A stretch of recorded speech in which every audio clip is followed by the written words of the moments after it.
Alvira commerce classes. जैसे कि मैं आज आप लोगों को इकोनॉमिक्स का जो है ऑब्जेक्टिव क्वेश्चन जो है वो रिवीजन करवाने जा रही हूँ, जो कि आपके बोर्ड एग्जाम के लिए काफी हेल्पफुल रहेगा। मैंने कुछ ऑब्जेक्टिव क्वेश्चन जो है इसके प्रीवियस वीडियो पार्ट 1 में जो है कुछ को जो है क्लैरिफिकेशन के साथ पढ़ाया है। आप उस क्वेश्चंस को जो है मेरे YouTube channel Alvira commerce classes पे जाके जो है देख सकते हैं, जो कि आपके एग्जाम के लिए हेल्पफुल है। क्वेश्चन नंबर 1 है आपका, सामान्यतः किसी देश के विकास का स्तर किस आधार पर निर्धारित किया जाता है। तो कोई देश कितना विकसित है यह हमें कैसे मालूम होगा। तो ए है प्रति व्यक्ति आय, बी है साक्षरता दर, ऑप्शन नंबर सी है आपका स्वास्थ्य की स्थिति एंड डी है इनमें से सभी। तो किसी भी देश के विकास का स्तर जो है हम वहां देखते हैं कि उस देश की प्रति व्यक्ति आय क्या है, वहां के लोग जो है वो कितने एजुकेटेड है या उनकी जो है साक्षरता दर क्या है, कितने लोग जो है पढ़े लिखे हैं। ऑप्शन नंबर सी जैसा कि दिया है स्वास्थ्य की स्थिति, वहां के लोग जो है उनका स्वास्थ्य कैसा रह रहा है, स्वास्थ्य के मामले में उनकी स्थिति कैसी है। तो ऑप्शन नंबर डी जो है ये करेक्ट आंसर होगा। किसी देश में लोगों की प्रति व्यक्ति आय, साक्षरता दर, स्वास्थ्य की स्थिति अगर तीनों ही सही है तो वो देश कैसा हो गया, वो विकसित देश हो गया। नाउ नेक्स्ट क्वेश्चन इज, स्वतंत्रता प्राप्ति के बाद भारत का मुख्य आर्थिक उद्देश्य क्या है। तो मुख्य आर्थिक उद्देश्य क्या है। ऑप्शन नंबर ए है तीव्र आर्थिक विकास, बी है उत्पादक रोजगार सृजन करना, ऑप्शन नंबर सी निर्धनता निवारण, ऑप्शन नंबर डी उपर्युक्त सभी। तो जैसे कि यहाँ पे है आर्थिक उद्देश्य क्या है भारत का, तीव्र आर्थिक विकास, तेजी से विकास करना, लोगों को रोजगार देना, गरीबी को दूर करना। तो ऑप्शन नंबर डी क्या होगा आपका, सही हो जाएगा। तो बिहार के आर्थिक पिछड़ेपन का प्रमुख कारण क्या है। ऑप्शन नंबर ए जनसंख्या का तीव्र वृद्धि, बी कृषि पर अत्यधिक जनभार, सी बाढ़ एवं सूखा का प्रकोप, उपर्युक्त सभी। तो ऑप्शन नंबर डी जो है ये आपका करेक्ट आंसर है, क्योंकि जो बिहार का आर्थिक पिछड़ेपन का प्रमुख कारण क्या है कि जनसंख्या तेजी से बढ़ रही है, कृषि पर अत्यधिक जनभार पड़ा, मतलब ज्यादा से ज्यादा लोगों, जितनी ज्यादा जनसंख्या बढ़ रही है उतना ज्यादा कृषि पर भार पड़ रहा है। उसी तरीके से बाढ़ एवं सूखा का प्रकोप जो है ये भी क्या है, हमारे पिछड़ेपन का प्रमुख कारण है। Now next question is question number 4, प्राथमिक क्षेत्र में कौन सी आर्थिक क्रिया शामिल है। जैसे कि मैंने बताया था there are 3 sectors of economy, what is that is primary sector, secondary sector and tertiary sector. प्राथमिक क्षेत्र, द्वितीय क्षेत्र और तृतीय क्षेत्र। तो प्राथमिक क्षेत्र में जो है कौन कौन सी आर्थिक क्रिया शामिल है। तो कृषि, पशुपालन,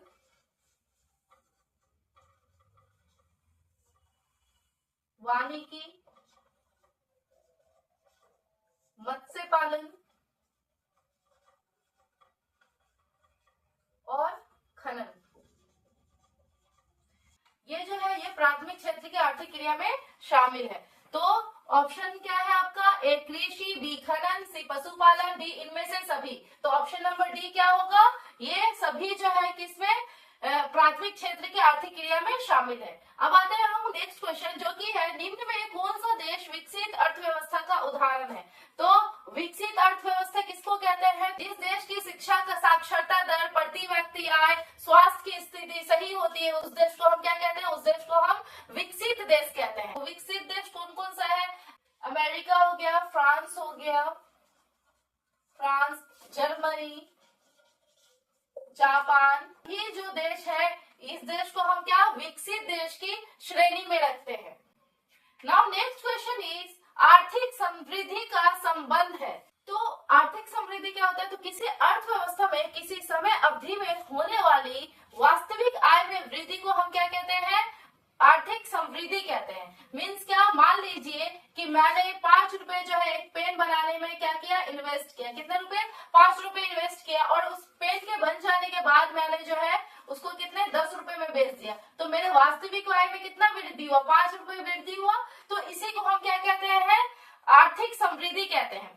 ठीक है, तो इसका संबंध किससे होता है, ए अल्पकाल से, बी दीर्घकाल से, सी ए एवं बी दोनों से, और डी इनमें से कोई नहीं। तो ऑप्शन नंबर सी जो है आर्थिक समृद्धि का संबंध अल्पकाल और दीर्घकाल दोनों से होता है, इसलिए ए एवं बी दोनों आंसर क्या होगा, सही होगा। क्वेश्चन नंबर 7 जो है आर्थिक विकास का गैर आर्थिक कारण प्राकृतिक संसाधन, बी है सामाजिक संस्थाएं, सी है तकनीकी विकास और डी है मानवीय संसाधन। तो आर्थिक विकास का गैर आर्थिक कारक कौन हो गया है? तो सामाजिक संस्थाएं जो है वो आर्थिक विकास का गैर आर्थिक कारक है। अब हम आते हैं नेक्स्ट क्वेश्चन, जो कि है जीवन की भौतिक गुणवत्ता का सूचक है। तो जीवन की भौतिक गुणवत्ता का सूचक कौन है? तो ए है ऑप्शन जीवन प्रत्याशा, बी शिशु मृत्यु दर, सी मौलिक साक्षरता, डी ये सभी। तो ऑप्शन नंबर डी जो है आपका करेक्ट आंसर है। अब हम आते हैं नेक्स्ट क्वेश्चन, जो कि है आर्थिक विकास संबंधित है। तो आर्थिक विकास किससे संबंधित है? परिणात्मक परिवर्तन से, बी गुणात्मक परिवर्तन से, सी ए एवं बी दोनों, और डी है इनमें से कोई नहीं।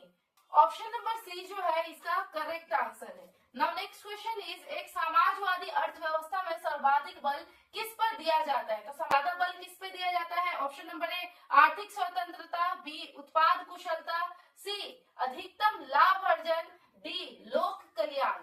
तो एक समाजवादी अर्थव्यवस्था जो है उसमें सर्वाधिक बल किस पर दिया जाता है? ऑप्शन नंबर डी लोक कल्याण पे, लोगों की भलाई पे दिया जाता है। 11 है, इनमें से कौन योजना आयोग के पदाध्यक्ष होते हैं? तो ए ऑप्शन है प्रधानमंत्री, बी योजना मंत्री, सी राष्ट्रपति, डी इनमें से कोई नहीं। तो जो है योजना आयोग के जो है अध्यक्ष कौन होते हैं? तो प्रधानमंत्री होते हैं। नेक्स्ट क्वेश्चन इज, भारतीय योजना आयोग के प्रथम अध्यक्ष कौन थे? तो ऑप्शन नंबर ए है मोरारजी देसाई, बी है लाल बहादुर शास्त्री, सी है Pandit Jawaharlal Nehru, and option number D is Rajiv Gandhi. तो ऑप्शन नंबर सी जो है ये करेक्ट है। पंडित जवाहरलाल नेहरू जो है ये योजना आयोग के प्रथम अध्यक्ष थे। वर्ष 15 मार्च 1950 को इस योजना का गठन पंडित जवाहरलाल नेहरू की अध्यक्षता में हुई थी। यह आयोग सीधा प्रधानमंत्री को रिपोर्ट करता था। नाउ नेक्स्ट क्वेश्चन इज, निम्न में कौन आर्थिक आधारभूत संरचना का घटक है? तो सबसे पहले हम जानते हैं कि आर्थिक आधारभूत संरचना क्या होता है। वो सुविधा या सेवा जो देश के विकास में एक महत्वपूर्ण भूमिका निभाती है उसे हम क्या कहते हैं? आर्थिक आधारभूत संरचना कहते हैं। तो यहाँ पे ऑप्शन ए है वित्त, बी है शिक्षा, सी है स्वास्थ्य, डी है नागरिक सेवाएं। तो ऑप्शन नंबर ए जो है वो आपका करेक्ट हो जाएगा। क्वेश्चन नंबर 14 है, अर्थव्यवस्था के किस क्षेत्र से हरित क्रांति संबंधित है? तो ऑप्शन नंबर ए है प्राथमिक क्षेत्र, बी है द्वितीय क्षेत्र, सी है तृतीय क्षेत्र, डी है इनमें से कोई नहीं। तो हरित क्रांति किससे संबंधित है? तो प्राथमिक क्षेत्र से संबंधित है। तो नेक्स्ट क्वेश्चन है आपका ऑपरेशन फ्लड क्या है? तो ऑप्शन ए है बाढ़ नियंत्रण, बी है डेयरी विकास, सी बांध का रखरखाव, डी इनमें से कोई नहीं। तो ऑपरेशन फ्लड कार्यक्रम जो है ये कार्यक्रम की शुरुआत 1970 में हुई थी। कब हुई थी? 1970 में हुई थी। और इसका मेन उद्देश्य जो है डेयरी विकास को विकसित करना, और इस कार्यक्रम के अंतर्गत किसान द्वारा जो भी संसाधन का उपयोग किया जाता था इसका नियंत्रण जो है उन्हीं किसानों के हाथों में दिया गया। अब आते हैं क्वेश्चन नंबर 16, समाजवादी अर्थव्यवस्था का गुण है। तो ऑप्शन ए है निजी लाभ, बी है मूल्य तंत्र, सी है सामाजिक कल्याण, डी है साधनों का निजी स्वामित्व। तो ऑप्शन नंबर सी जो है वो करेक्ट आंसर है। समाजवादी अर्थव्यवस्था का गुण क्या है? सामाजिक कल्याण है। अब हम आते हैं क्वेश्चन नंबर 17 पे, जो कि है विकसित देशों की आय में वृद्धि के लिए किस पद का प्रयोग होता है? तो ऑप्शन ए है आर्थिक विकास का, ऑप्शन बी है आर्थिक वृद्धि का, सी है समावेशी विकास का, डी है इनमें से कोई नहीं। तो ऑप्शन नंबर बी जो है वो करेक्ट आंसर है। आय में वृद्धि के लिए किस पद का प्रयोग होता है? तो आर्थिक वृद्धि का प्रयोग होता है। क्वेश्चन नंबर 18 है, बोनस भुगतान अधिनियम किस पंचवर्षीय योजना के दौरान बना? ए है प्रथम पंचवर्षीय योजना, बी है द्वितीय पंचवर्षीय योजना, सी है तृतीय पंचवर्षीय योजना, डी है इनमें से कोई नहीं। तो इसका आंसर क्या है? ऑप्शन नंबर सी जो है इसका आंसर होगा। तृतीय पंचवर्षीय योजना के अंतर्गत जो है बोनस भुगतान अधिनियम बना। अब आते हैं क्वेश्चन नंबर 19, जो कि है ब्रंटलैंड आयोग संबंधित है। किस चीज से संबंधित है? ए समावेशी विकास से, बी आधारभूत संरचना से, सी है सतत विकास से, डी है आर्थिक विकास से। ये किससे? सतत विकास से संबंधित है। सतत मतलब क्या? लगातार विकास जो होता है उसको हम सतत विकास कहते हैं। तो ब्रंटलैंड आयोग जो है वो सतत विकास से संबंधित है। नाउ इट्स क्वेश्चन नंबर 20 जो कि है प्रथम राष्ट्रीय मानव विकास रिपोर्ट किस प्रधानमंत्री के कार्यकाल में जारी हुई? ऑप्शन नंबर ए है इंदिरा गांधी, बी है राजीव गांधी, सी है अटल बिहारी वाजपेयी, डी है मनमोहन सिंह। तो जो प्रथम राष्ट्रीय मानव विकास रिपोर्ट जो है ये किसके कार्यकाल में किया गया इसको जारी? तो अटल बिहारी वाजपेयी के कार्यकाल में जो है प्रथम राष्ट्रीय मानव रिपोर्ट को जारी किया। अब आते हैं क्वेश्चन नंबर 21 पे। निम्न में कौन गैर आर्थिक आधारभूत संरचना का? आधारभूत संरचना किसे कहते हैं? वो सुविधा या सेवा जो किसी देश के विकास के लिए महत्वपूर्ण होता है उसे हम क्या कहते हैं? आर्थिक संरचना, आधारभूत संरचना कहते हैं। आर्थिक आधारभूत संरचना कहते हैं। तो यहाँ पे पूछ रहा है गैर आर्थिक आधारभूत संरचना क्या है? तो ए ऑप्शन ए है ऊर्जा, बी है शिक्षा, सी है यातायात, डी ऑप्शन नंबर डी क्या है? संचार है। तो ऑप्शन नंबर बी जो है आपका सही हो जाएगा। निम्न में कौन गैर आर्थिक आधारभूत संरचना का अंग है? तो ये ऑप्शन बी है शिक्षा। अब हम आते हैं नेक्स्ट क्वेश्चन जो कि क्वेश्चन नंबर 25। सन 2008 से 9 के अनुसार भारत की औसत प्रति व्यक्ति आय है तो क्या है? ऑप्शन ए है आपका 22,553, बी है 25,494 रुपए, सी है 6,610 रुपए, डी है 54,850 रुपए। तो ऑप्शन नंबर बी जो है ये आपका करेक्ट आंसर है। मतलब क्या? भारत में 2008 से 9 के अनुसार भारत में जो प्रति व्यक्ति आय क्या थी लोगों की? 25,494 रुपए थी। मतलब प्रति व्यक्ति आय के मामले में भारत जो है 139वें पोजीशन पे है। तो अब हम आते नेक्स्ट क्वेश्चन जो कि है क्वेश्चन नंबर 23। स्वतंत्रता पूर्व भारतीय अर्थव्यवस्था थी। तो आजादी से पहले भारत की अर्थव्यवस्था कैसी थी? ए कृषि प्रधान, बी व्यवसाय प्रधान, सी उद्योग प्रधान, डी उपर्युक्त दोनों। तो जो स्वतंत्रता के पहले जो है भारत की अर्थव्यवस्था कैसी थी? कृषि प्रधान अर्थव्यवस्था थी। अब आते हैं नेक्स्ट क्वेश्चन जो कि है 24। फूट डालो और राज करो की नीति अपनाई। तो फूट डालो और राज करो की नीति किसने अपनाई? ए अंग्रेजों ने, बी व्यवसाय प्रधान, सी उद्योग प्रधान, डी उपर्युक्त तीनों। तो फूट डालो राज करो की नीति किसने अपनाई थी? अंग्रेजों ने अपनाई थी। इस नीति को सबसे पहले किसने लागू किया था? तो लॉर्ड कर्जन ने लागू किया था। और इस नीति का मेन मकसद था क्या? तो भारतीय जनता को क्या? धर्म और जाति के नाम पे क्या? बांटना और अंग्रेजों का खुद का नियंत्रण बनाए रखना था। तो अब आते हैं हम नेक्स्ट क्वेश्चन पे जो कि है अर्थव्यवस्था के प्रकार होते हैं। तो अर्थव्यवस्था कितने प्रकार के होते हैं? ए 2, बी 3, सी 4, डी 5। तो जैसे कि मैंने प्रीवियस वीडियो में भी आपको बताया था कि अर्थव्यवस्था कितने प्रकार के होते हैं? तो ये 3 प्रकार के होते हैं। ऑप्शन नंबर बी जो है करेक्ट है। अर्थव्यवस्था के 3 प्रकार कौन कौन से हैं? तो वो है कैपिटलिस्टिक इकोनॉमी, सोशलिस्टिक इकोनॉमी और मिक्स्ड इकोनॉमी। पूंजीवादी अर्थव्यवस्था, समाजवादी अर्थव्यवस्था और मिश्रित अर्थव्यवस्था। ये जो 3 है अर्थव्यवस्था के प्रकार है। अब आते हैं नेक्स्ट क्वेश्चन जो कि है क्वेश्चन नंबर 26। अंग्रेजों ने भारतीय अर्थव्यवस्था का क्या किया? तो ए दोहन किया, बी शोषण किया, सी पोषण किया, डी ए एवं बी दोनों। तो ऑप्शन नंबर डी जो है वो करेक्ट है क्योंकि अंग्रेजों ने भारतीय अर्थव्यवस्था का दोहन और शोषण दोनों किया। अब हम आते हैं नेक्स्ट क्वेश्चन जो कि है क्वेश्चन नंबर 27। आजादी के बाद भारत में प्राथमिक क्षेत्र का योगदान। तो प्राथमिक क्षेत्र में जैसा मैंने बताया कौन कौन सा आता है? तो कृषि, वानिकी, पशुपालन, मत्स्य पालन, खनन, ये सभी जो है ये क्या है? प्राथमिक क्षेत्र में आते हैं। तो आजादी के बाद भारत में प्राथमिक क्षेत्र का योगदान कैसा रहा?